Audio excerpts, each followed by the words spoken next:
I never thought I'd be the kind of father who'd sell the family home out from under his own daughter.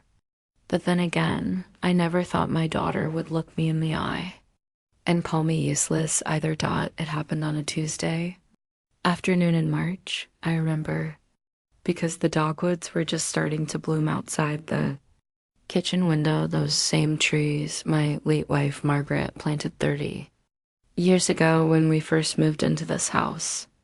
The sunlight was coming through at that perfect angle that made the whole kitchen glow amber, the way it used to when the kids were small and life felt simpler. I was making myself a sandwich. Turkey and Swiss, nothing fancy. My hands don't work as well as they used to, so it takes me longer now. Arthritis, the doctor says. Just part of getting old, he tells me. Like that's supposed to make me feel better about not being able to open a jar of pickles without running it under hot water first. Jessica came through the front door without knocking. She had one since she was 16. She's 42 now, though sometimes I still see that teenage girl with braces and too much eye makeup when I look at her. Dad, we need to talk, she said, not even a hello first. She dropped her purse on the counter with that heavy thud that meant she was already irritated about something. Sure, honey, I said, trying to keep my voice light. Want half a sandwich? I don't want a sandwich, Dad. I want you to be realistic for once. I set down the mustard knife. Something in her tone made my stomach tighten. Okay, what's going on? She sighed, that long-suffering sigh she'd perfected in her teenage years and never quite let go of. Brandon got a promotion. We're moving to Seattle, and I think it's time you came with us. Seattle? I looked around the kitchen, at Margaret's curtains, at the pencil marks on the doorframe where we'd measured the kids' heights every birthday. That's 3,000 miles away, Jess. I know where Seattle is, Dad. She crossed her arms. The point is, you can't keep living here alone. You're 73 years old. What if something happens? What if you fall? I haven't fallen yet. You haven't fallen yet. She walked over to the sink, picked up a dish I'd left there that morning. You're not taking care of yourself. This place is falling apart. When's the last time you cleaned the gutters? Fix that step on the porch? I've been meaning to. You've been meaning to for 2 years, Dad. That's what you always say. You're meaning to. But you don't actually do anything anymore. You just exist here, in this old house, alone. The word alone hung in the air like smoke. She wasn't wrong. I had been alone. 5 years since Margaret passed. 5 years of waking up to an empty bed, cooking meals for one, talking to the walls just to hear a voice in the house. I like it here, I said quietly. Your mother and I built a life here. Mom's gone, Dad. Jessica's voice softened, but only slightly. And I know that's hard, but holding on to this house isn't going to bring her back. You're just making things harder on yourself. Harder on all of us. All of us? Yes, all of us. Do you know how much I worry? How many times I call and you don't answer? How many times I've driven over here thinking I'm going to find you dead on the floor? I don't always hear the phone exactly. You don't hear the phone. You can't fix the house. You barely eat. Dad, you're becoming useless here. Don't you see that? Useless. The word hit me like a slap.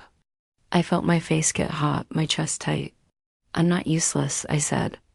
And I hated how weak my voice sounded. She must have realized she'd gone too far because her expression changed, softened around the edges. I didn't mean it like that. I just meant you need help. You need people around you. In Seattle, you could live with us.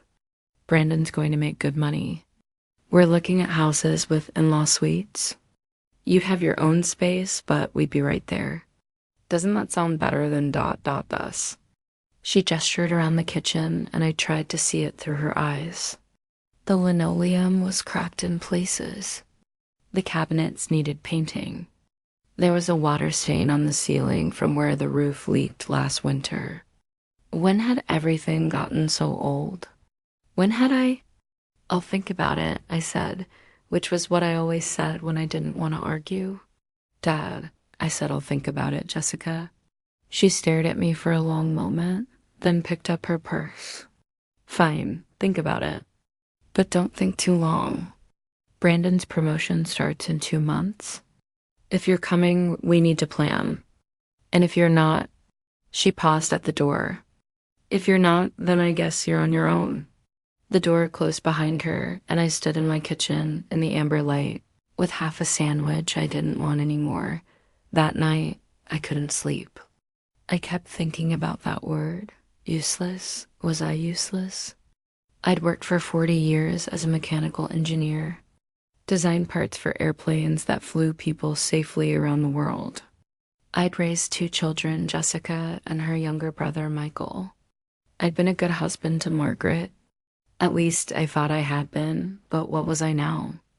A 73-year-old man who couldn't open a pickle jar, who let the gutters fill with leaves, who forgot to answer the phone. I got up around 2 in the morning and walked through the house in the dark. I didn't need lights. I knew every creaking floorboard, every corner, every doorway. This was my house, Margaret's and mine. I stopped in what used to be Jessica's bedroom. We'd repainted it years ago, turned it into a guest room, but I could still see her there. 13 years old, crying over some boy who didn't like her back.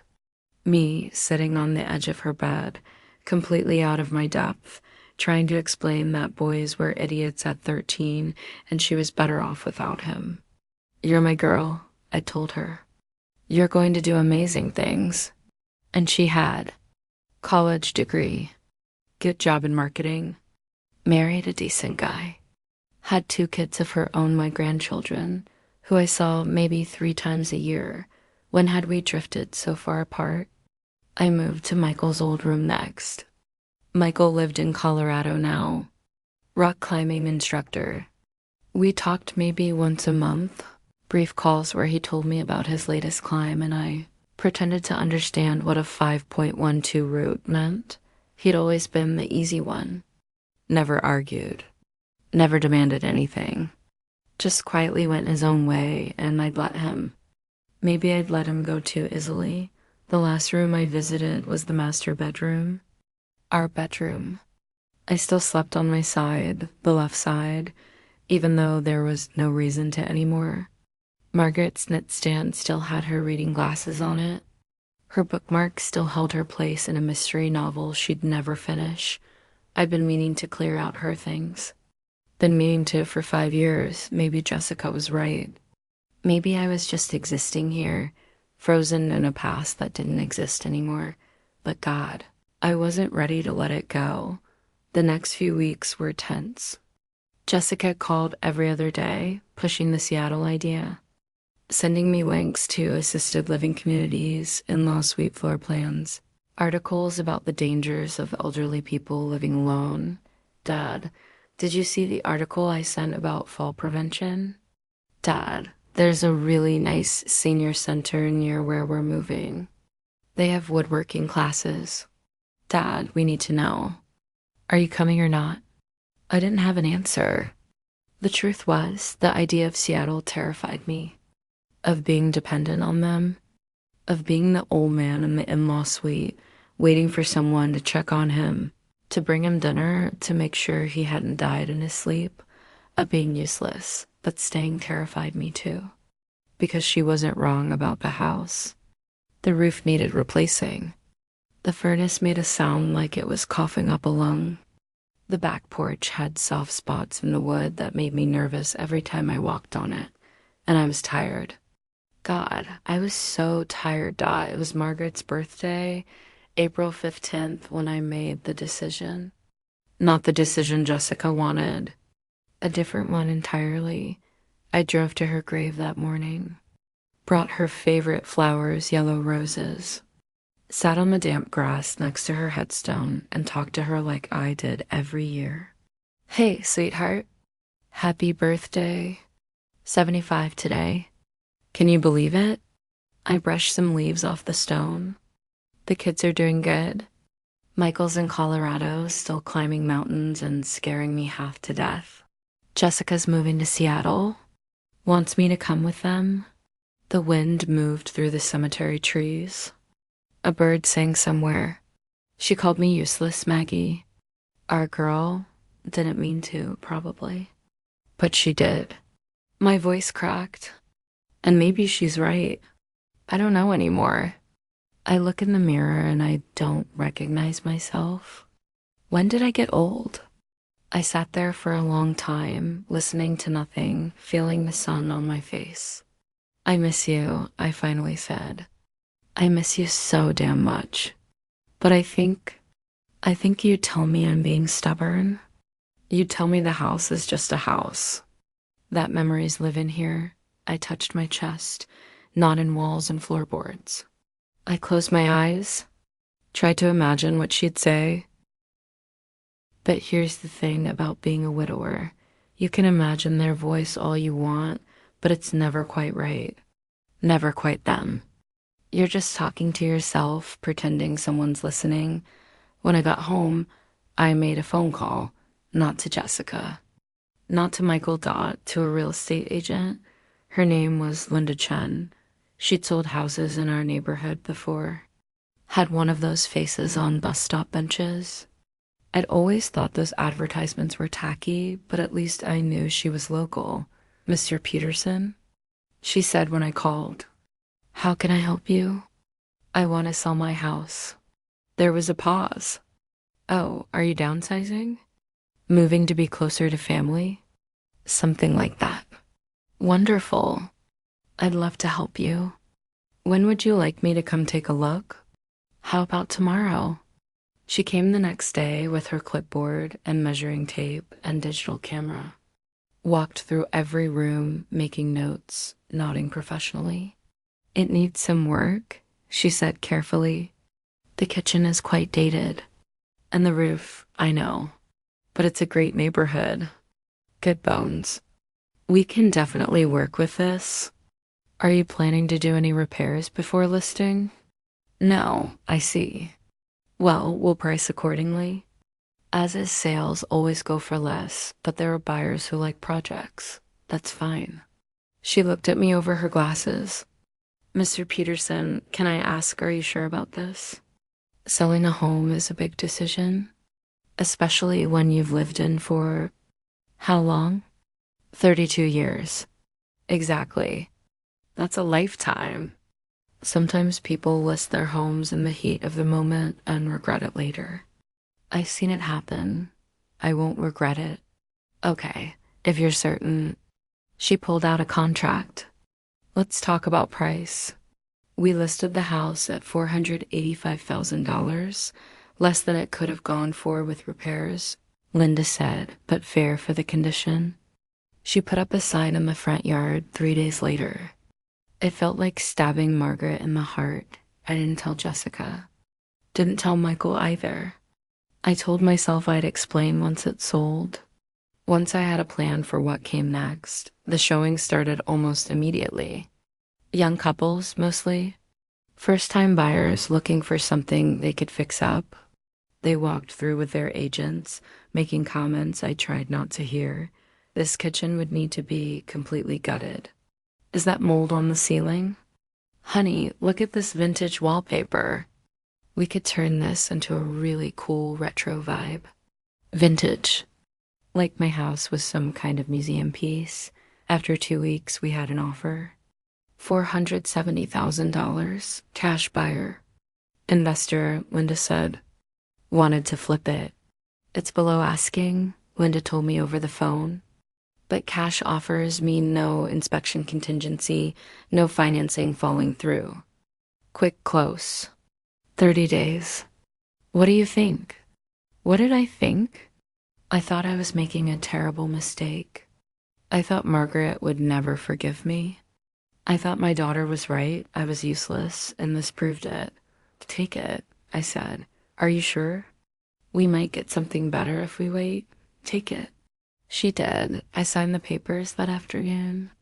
The buyer wanted to close in 3 weeks. That gave me until the first week of May to pack up 32 years of my life. I started with the easy stuff, books, kitchen items, tools from the garage.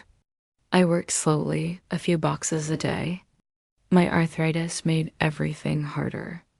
I had to stop frequently, sit down, let my hands rest. Michael called one evening while I was packing up the living room. "Hey, Dad, just checking in. How are you?" "Good, fine." "You don't sound fine." "What's wrong?" "Nothing's wrong, Dad." I looked at the boxes around me, at Margaret's bookshelf, half empty now. "I'm selling the house." Silence. "What?" "I'm selling the house. It's done. Closes in 2 weeks. Jesus, Dad, why?" "What happened?" "Nothing happened. It's time. Dad, you love that house. Mom loved that house. Your mother's dead, Michael." The words came out harsher than I meant. She's been dead for 5 years, and this house is falling apart, and I can't take care of it anymore. So I'm selling it. "Okay," he said slowly. "Okay, where are you going to go?" "I don't know yet." "You don't know?" "Dad, you can't just sell your house without a plan. Come to Colorado. Stay with me for a while. We'll figure something out. You live in a 1-bedroom apartment, so you can have the bedroom. I'll take the couch, Michael, or go to Seattle with Jessica. Didn't she ask you to move out there?" "She did. And I said, think about it, Dad." He sighed. "You're being stubborn. Just let us help you." "I don't need help." "The hell you don't.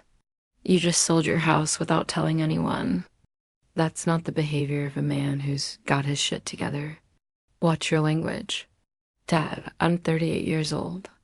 I'll curse if I want to." But his voice softened. "Look, I'm worried about you. Jess is worried about you. We just want to make sure you're okay. I'm fine. You keep saying that. But are you really?" I looked around the living room, at the boxes, at the empty spaces where pictures used to hang, at the ghost of the life Margaret and I had built. "I will be," I said. I don't think he believed me. Jessica found out 3 days before the closing. I don't know how. Maybe Michael told her. Maybe she drove by and saw the sold sign in the yard. She called me at 7 in the morning.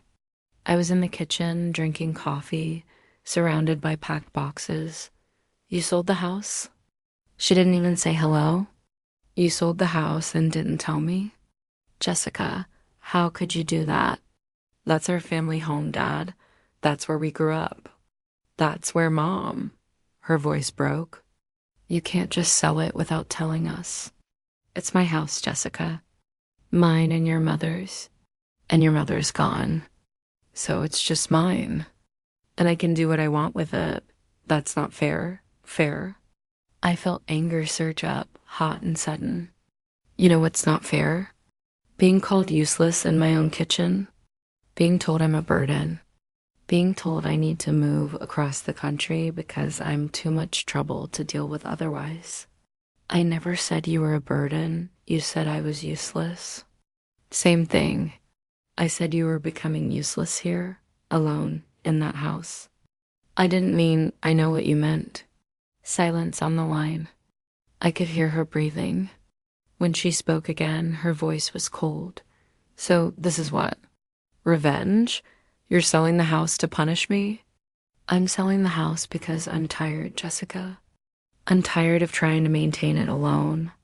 I'm tired of being reminded every day that your mother's gone. I'm tired of living in the past. What are you going to do? Where are you going to live?" "I'll figure it out." "You'll figure it out." Jesus, Dad, you're 73 years old. You can't just, I can do whatever I want. I'm not dead yet. I hung up. My hands were shaking. She didn't call back. The closing was on May 3rd. I sat in a lawyer's office with Linda Chun and signed what felt like 100 pieces of paper. The buyers weren't even there. It was all done through title. Companies and wire transfers and legal representatives in 30 minutes. The house was no longer mine. Linda shook my hand. Congratulations, Mr. Peterson. What are you going to do now? I'm not sure yet. She gave me a sympathetic smile. Well, best of luck to you. You have my number if you ever need anything. I drove back to the house, except it wasn't my house anymore. I had until the end of the week to move out my remaining things and hand over the keys. Most of my belongings were already in a storage unit, furniture, boxes, things I couldn't part with but had nowhere to put. What was left in the house was minimal. A suitcase of clothes, Margaret's ashes in a simple wooden box, a few photographs. I'd rented a small apartment month to month on the other side of town. 1 bedroom, furnished, the kind of place that felt like a hotel room, generic. Temporary, anonymous. It would do for now. I spent my last night in the house sitting in the empty living room. No furniture, no pictures on the walls, just me and the echoes of 32 years. I thought about all the nights Margaret and I had sat here, watching TV, reading, sometimes just sitting in comfortable silence. The kind of silence that comes after decades of marriage, when you don't need to fill every moment with words. I thought about Christmas mornings with the kids running down the stairs. Jessica always woke up first, too excited to sleep. Michael trailing behind her, rubbing his eyes, slower to wake but smiling. I thought about the day we moved in. Margaret 7 months pregnant with Jessica. Me terrified we'd bought too much house, that we couldn't afford it. That I'd somehow fail at being a husband and father and homeowner all at once. We'll be fine, Margaret had said, rubbing her belly, standing in this very room when it was empty and full of possibility. We'll make it a home. And we had, but now it was just a house again, empty, waiting for someone else's memories. I didn't cry. I thought I would, but I didn't. Maybe I'd used up all my tears already. Or maybe I was just too tired. I slept on the floor that night. Woke up stiff and aching, gathered my last few things, took one final walk through every room. Then I locked the door and slid the keys through the mail slot. The apartment was depressing. There's no other word for it. The walls were beige. The furniture was beige. Even the light coming through the windows felt beige. I unpacked my suitcase, put Margaret's ashes on the dresser, hung one photograph on the wall, our wedding day. Young and stupid and so in love, we thought we'd live forever. Then I sat on the edge of the bed and realized I had absolutely no idea what to do next. I was a man without a purpose, without a home, without a plan. Jessica had been right. I was useless. The first few weeks in the apartment were the longest of my life. I woke up every morning not knowing what to do with myself. I'd spent the last 5 years maintaining the house badly, but still, it had given me something to do. Now I had nothing. I tried watching TV, tried reading, tried going for walks, but everything felt hollow. I was just killing time until I died? Michael called every few days. Jessica didn't call at all. Had you thought about Colorado? Michael asked during one call. My offer still stands. I've got plenty of room in your 1-bedroom apartment. I'd make it work. Come on, Dad. It's beautiful out here. The mountains, the air. It'd be good for you. I'll think about it. You always say that, but you never do anything.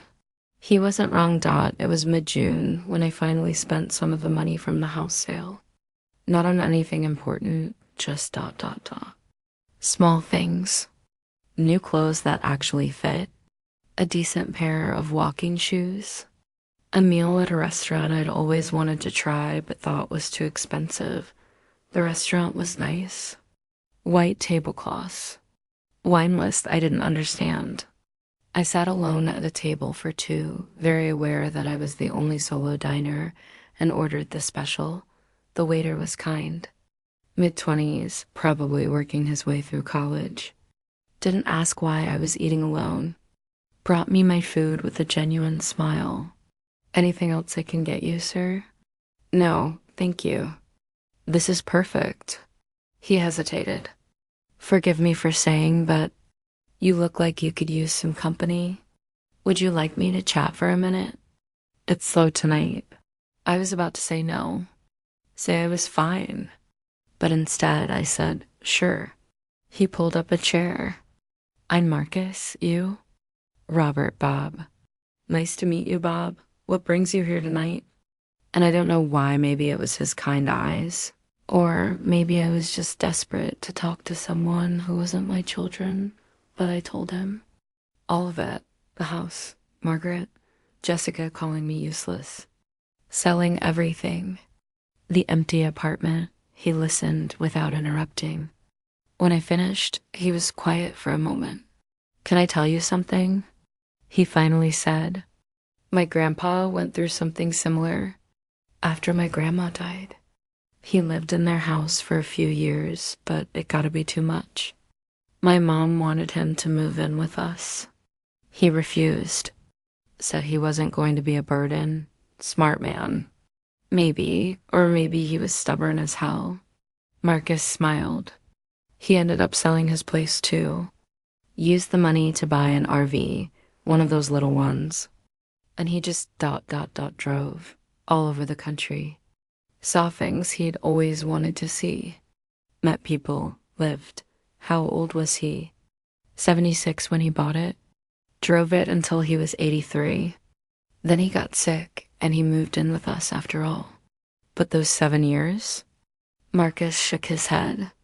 He said they were the best years of his life. He was finally free. Free from what? From being who everyone expected him to be. From living in the past. He said grief had been keeping him in a cage, and he didn't even realize it until he drove away. I thought about that for a long time after I left the restaurant. About cages. About grief. About being free. That night in my beige apartment, I pulled out my laptop. Started looking at RVs. I'm not saying I made a decision right then. But something shifted. Some small part of me that had been clenched tight for 5 years started to relax. Maybe Marcus's grandpa had the right idea. Maybe there was a life out there beyond grief and obligation and living up to what everyone expected. Maybe I could find it. I bought the RV 3 weeks later. Nothing fancy, a 25-foot Class C motorhome, used but well maintained. It had a small kitchen, a bathroom with a tiny shower, a bed over the cab. Everything I needed and nothing ID in single quotes T. The salesman tried to upsell me on bells and whistles. Solar panels, satellite TV, extended warranties. I'm 73, I told him. I don't need all that. I just need something reliable. Where are you planning to go? Everywhere, I said. Nowhere. I don't know yet. He grinned. Best way to travel? I paid in cash. Drove it off the lot that same day. Parked it in front of my apartment building and just sat there in the driver's seat. Hands on the wheel, heart pounding. What the hell was I doing? I called Michael that night. I bought an RV, I said when he answered. You what? An RV, a motorhome. I'm going to travel. Silence. Then, Dad, you're 73 years. Old, I'm aware.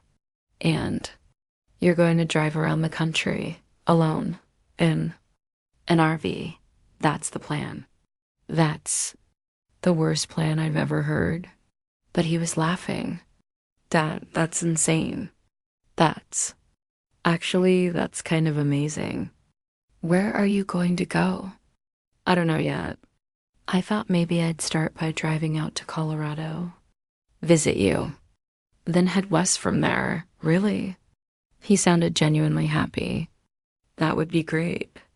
Yeah, come out here. Stay as long as you want. We can go hiking if you're up for it. I don't know about hiking. Easy trails. I promise. Just enough to say you did it. Okay, I said. Okay, I'll come, Dad. His voice got serious. I'm proud of you. I know this hasn't been easy, but I think you're doing the right thing. You do? Yeah, you spent your whole life taking care of other people. Taking care of Mom, me, Jess. Your job. The house. Maybe it's time you took care of yourself for once. Figured out what you want. I felt my throat get tight. Thanks, son. Love you, Dad. Love you too. I spent the next week packing the RV. Clothes, food, Margaret's ashes. I wasn't ready to scatter them yet. But I also wasn't ready to leave them in a storage unit. A few books. Some pictures. That was it. Everything else went into storage or got donated. The furniture from the apartment. The boxes of things I thought I couldn't live without. Turned out I could live without almost everything. I left the apartment keys with the landlord and didn't look back. The drive to Colorado took 3 days.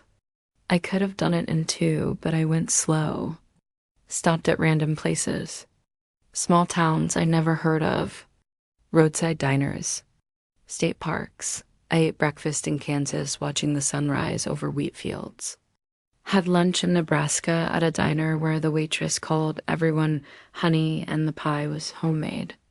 Spent a night in a Walmart parking lot in Wyoming, surrounded by other RVERs living the same strange, untethered life. It was terrifying and exhilarating all at once.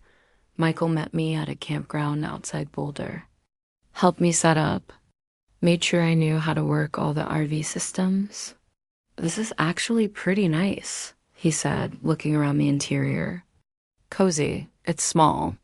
Small is good. Easier to take care of. We spent 4 days together. He took me on easy hikes like he promised. Showed me his favorite climbing spots, though I just watched from the ground. Introduced me to his girlfriend, a physical therapist named Sarah, who made me laugh more than I had in months. On my last night there, we sat outside the RV watching the stars. Have you talked to Jessica? He asked. No. She's still mad. I don't know. Maybe. I haven't called. She hasn't called. You should reach out. She's your daughter. She said I was useless, Michael. She was scared. People say stupid things when they're scared. You know that? I did know that. But it still hurt. Give her time, Michael said. She come around. I wanted to believe him. I left Colorado and headed west. Drove through Utah red rocks and impossible landscapes that looked like Mars, through Nevada desert and strange small towns, into California coast and redwoods and everything in between. I drove without a plan. Stopped wherever looked interesting. Stayed in campgrounds mostly, sometimes Walmart parking lots. Once in a casino parking lot where a security guard knocked on my door at 2 a.m. and told me I had to move. You can't sleep here, he said. I thought RVs could park here. Not anymore. New policy. Try the truck stop down the road. I drove to the truck stop, parked between semis. Fell asleep to the rumble of idling engines. It should have been depressing. But it wasn't. It was freedom. I started talking to other RVers. There were more of us than I expected. Retirees, mostly. Couples who'd sold everything to travel. Solo travelers like me, running from something or running towards something or just running down in Oregon. I met a woman named Dorothy, 78 years old. Traveling alone in a trailer she pulled with a truck older than some of my grandchildren. Lost my husband 6 years ago. She told me over coffee at a campground picnic table. Spent 2 years crying. Then I woke up one day and thought, what am I doing? Frank would hate this. Me sitting at home waiting to die. So you bought a trailer?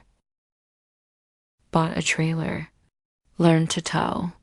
Learned to fix things when they break, and honey, they break a lot. She laughed. Best decision I ever made. You don't miss having a home? This is my home. She gestured at her trailer.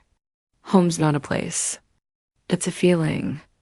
I feel more at home here on the road than I ever did in that house after Frank died. I thought about that a lot over the next few weeks Dad about home, about what it meant, about whether I'd ever feel at home anywhere again. I was in Northern California, parked at a campground near the coast when Jessica called. 3 months. That's how long it had been since I'd heard her voice. I almost didn't answer. My hand hovered over the phone, watching her name on the screen. Then I picked up, Jessica, Dad. Her voice was strained. Where are you? California. California? What are you doing in California? Traveling. I bought an RV. You what? You bought an RV? After I sold the house, I've been driving around, seeing the country, silence. Dad, are you okay? I'm fine. You don't sound fine. You sound, I don't know, different. Maybe I am different. God. She took a breath. I've been trying to reach you for weeks.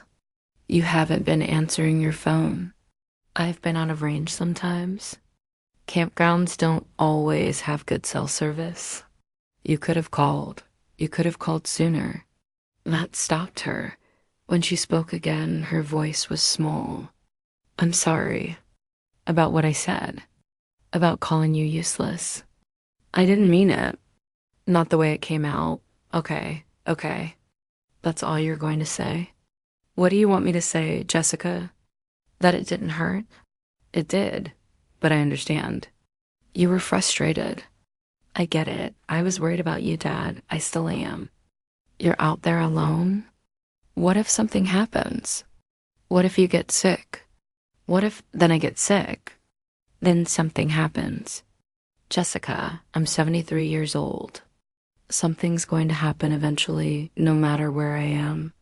At least this way, I'm living first. Living?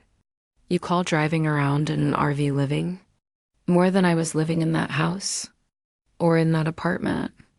Or than I would be living in your in-law suite in Seattle? She was quiet. I could hear Brandon in the background asking who she was talking to.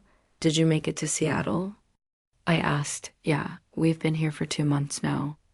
The house is great. Brandon's job is going well.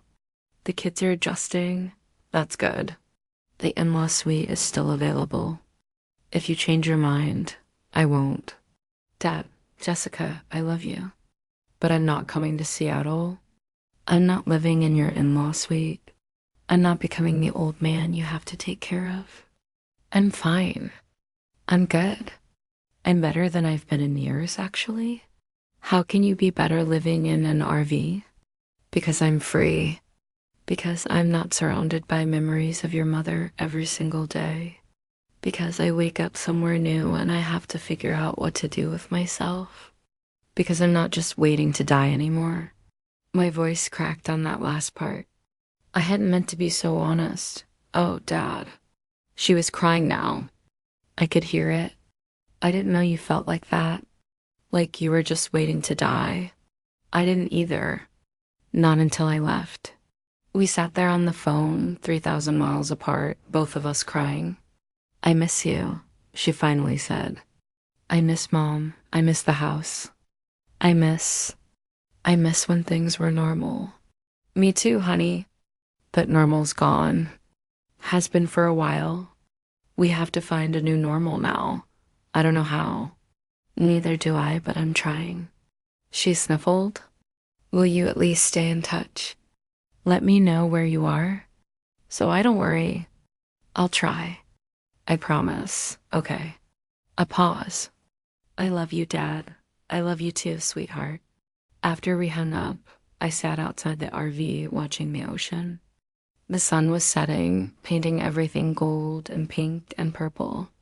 A young couple walked by holding hands. An old man threw a ball for his dog. Life continuing on, beautiful and ordinary. I felt lighter than I had in months. I spent the next several months wandering. Down the California coast. Through Arizona. New Mexico. Texas. I saw the Grand Canyon and the Alamo and the Gulf of Mexico. I ate barbecue in Austin and green chili in Santa Fe and bayonets in New Orleans. I met people. So many people. Other travelers with their own stories of loss and starting over. Full-time RVers who'd been on the road for years. Young couples with remote jobs, living the van life. Families taking a year off to see the country before the kids got too old. Everyone had a story. Everyone was running from something or towards something. I was still figuring out which one I was doing. In Florida, I parked near the beach for a month. Walked on the sand every morning. Read books. Taught myself to cook actual meals in the tiny RV kitchen, nothing fancy. But better than sandwiches and canned soup. I called Michael every week. Called Jessica too, though those conversations were still awkward, like we were relearning how to talk to each other. The kids ask about you, she said during one call. They want to know when Grandpa's coming to visit. I don't know. Maybe never. Dad, I'm not trying to be difficult. Seattle's not on my route. What is your route? I don't have one. That's the point. She sighed, but it wasn't the exasperated sigh from before. More resigned. Maybe even a little accepting. Will you at least send pictures? The kids would love to see where you are. I don't know how to do that. I'll text you instructions. It's easy. You can do it. She did. And I did. Started sending pictures of places I had visited, sunsets, interesting signs. A pelican that landed on my picnic table in a Florida campground and refused to leave. The kids loved them. Sent me back pictures of their school projects, their new house, their cat Dot. It was something. Winter came. I drove south, following the warm weather. Spent Thanksgiving in a campground in Texas with a potluck dinner where everyone brought something. I made mashed potatoes, the only thing I knew how to make that could feed a crowd. Christmas was harder. I thought about going to Colorado. Michael invited me. Jessica invited me too, surprisingly, but I spent it alone in my RV in Arizona. Opened a can of soup. Called both kids. Looked at pictures of Margaret on my phone. Merry Christmas, sweetheart, I said to her picture. I miss you. But I think I'm okay now. I think I'm finally okay. It was the truth. Somewhere between selling the house and buying the RV and driving across the country, I'd found something. Not happiness, exactly, but peace. A kind of quiet contentment with where I was and who I was. I wasn't useless. I was just different now. And that was okay. Spring came again. A year since I'd sold the house. I was in Utah, parked in a stunning red rock canyon, when I got the call. Jessica, middle of the day. Dad, something happened. My heart stopped. What? Is it the kids? Brandon? No. Everyone's fine. It's about the house. The house. Our old house. The buyer, the investor who bought it, he's selling it. It's back on the market. I sat down on the RV steps. Okay, Dad, he flipped it. Completely renovated it. It's gorgeous. New kitchen, new bathrooms, new roof, everything. But it's not our house anymore. I drove by yesterday and I barely recognized it. Why did you drive by? I was visiting a friend in town, and I couldn't help it. I wanted to see it. But Dad, it's painted gray now. Gray. Mom would hate it. I smiled despite myself. Margaret had always hated gray houses. Said they looked depressing. Jess, it's not our house anymore. Hasn't been for a year. I know that. But seeing it, all different, it hurt. And I realized that you were right about letting go, about moving on. The house was just a house. Mom's not there.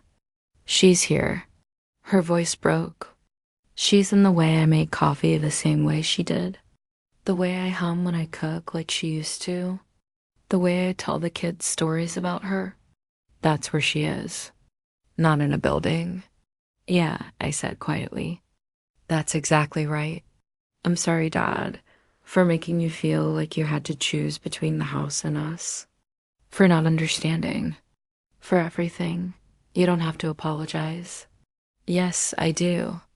I was a terrible daughter. You were a scared daughter. There's a difference. She laughed through tears. When did you get so wise?